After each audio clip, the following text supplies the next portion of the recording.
ये तस्वीरें आपको उस वक्त की दिखा रहे हैं जब एकनाथ शिंदे जुपिटर अस्पताल पहुंचे थे। यहां पर कुछ उनके टेस्ट भी हुए।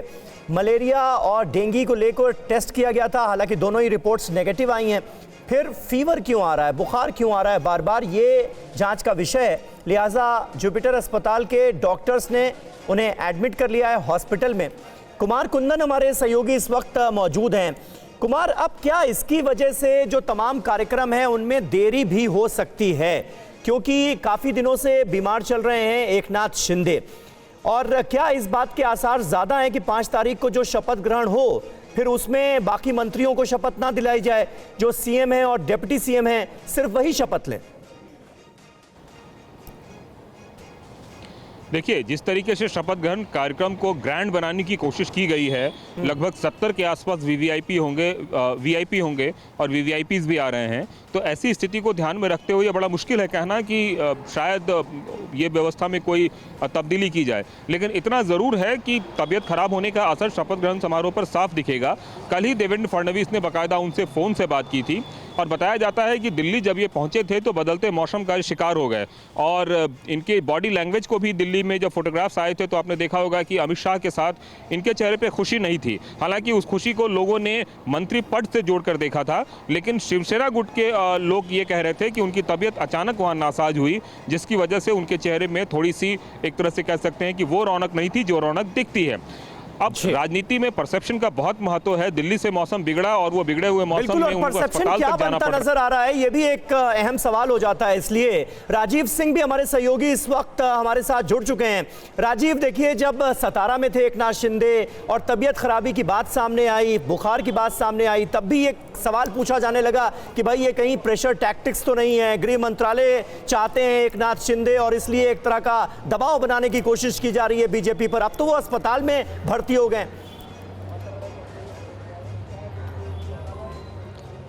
बिल्कुल, देखिए, इस वक्त की बहुत बड़ी खबर है ये कि एकनाथ शिंदे खुद जो है अस्पताल पहुंचे हैं। उन्हें डॉक्टर्स की टीम, जुपिटर हॉस्पिटल के डॉक्टर्स की टीम है, उनका ट्रीटमेंट कर रही थी, और सुबह सवेरे जब डॉक्टर्स की टीम वहां पर पहुंची उन्होंने उनका सैंपल लिया, ब्लड सैंपल, और ब्लड सैंपल से जो रिपोर्ट आई सामने उसमें डेंगू निगेटिव पाया गया, साथ साथ में मलेरिया निगेटिव भी पाया गया। लेकिन लगातार पिछले 4 से 5 दिन से उन्हें बुखार आ रहा था और रह रहकर बुखार आ रहा था, उसमें आराम नहीं हो रहा था। इसी वजह से डॉक्टरों ने उन्हें जो है बेड रेस्ट की सलाह दी थी। ऐसे में पूरी फुल बॉडी चेकअप के लिए अब अस्पताल पहुंचे हैं, लेकिन अस्पताल में एडमिट होना है या फिर फुल बॉडी चेकअप के बाद में वापस घर आ जाएंगे? मैं आपको रोकना चाह रहा हूं, मैं फिर आता हूं आपके पास। इस वक्त शायना एनसी, शिवसेना की प्रवक्ता नेता हमारे साथ इस वक्त मौजूद हैं।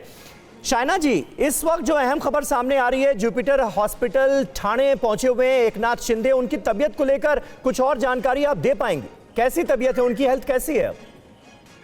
देखिए, मैं कोई स्पेकुलेशन में नहीं जाना चाहती हूँ, प्लीज। मुझे लगता है कि जो भी जानकारी मिल रही है सबको टेलीविजन से ही मिल रहा है। हम सिर्फ प्रार्थना करेंगे कि वो जल्द से जल्द ठीक हो। वो कॉमन मैन के कॉमन नेता और कॉमन मैन के कॉमन नेता के साथ कॉमन चीफ मिनिस्टर भी रहें, और हम सब अभी दुआई करेंगे कि वो जल्द से जल्द ठीक हो जाएं। कोई स्पेकुलेशन नहीं। धन्यवाद। शायना जी, हमें जो जानकारी मिल रही है, उनको बुखार है, कमजोरी की शिकायत है, जिसके बाद वो हॉस्पिटल पहुंचे हैं। लेकिन ये सवाल इसलिए अहम हो जाता है क्योंकि टाइमिंग बड़ी अहम है। तमाम तरह के सवाल खड़े हुए जब सतारा से भी उनकी तबीयत खराब होने की जानकारी सामने आई कि ये एक तरह की प्रेशर टैक्टिक्स है, एक तरह की दबाव बनाने की बात सामने आ रही थी। क्या आप कहेंगी उन तमाम आरोपों को लेकर, आप क्या कहेंगी? देखिए, लोग अपना बयानबाजी कर सकते हैं, फॉल्स एलिगेशंस लगा सकते हैं। हम सब जानते हैं कि 2.5 साल आदरणीय एकनाथ शिंदे जी ने कितना मेहनत किया पूरे महाराष्ट्र के लिए, महाराष्ट्र के लोगों के लिए। कोई हॉलिडे न लेते हुए लगातार 18-20 घंटा काम करना कोई छोटी बात नहीं होती है। ये एक बहुत ही बड़ी बात है, क्योंकि उनके माननीय मुख्यमंत्री लाड़की बहन योजना को भी लेके उन्होंने बहुत संघर्ष किया और महिलाओं ने भी उनका साथ दिया। मैं सिर्फ ये कहूंगी कि आज के दिन प्लीज कृपया स्पेकुलेशन न करें। जब कोई भी व्यक्ति की तबीयत ठीक ना हो, हम सिर्फ दुआ और प्रार्थना कर सकते हैं और हम वही करेंगे। बिल्कुल, बहुत बहुत शुक्रिया शायना एनसी हमसे बात करने के लिए।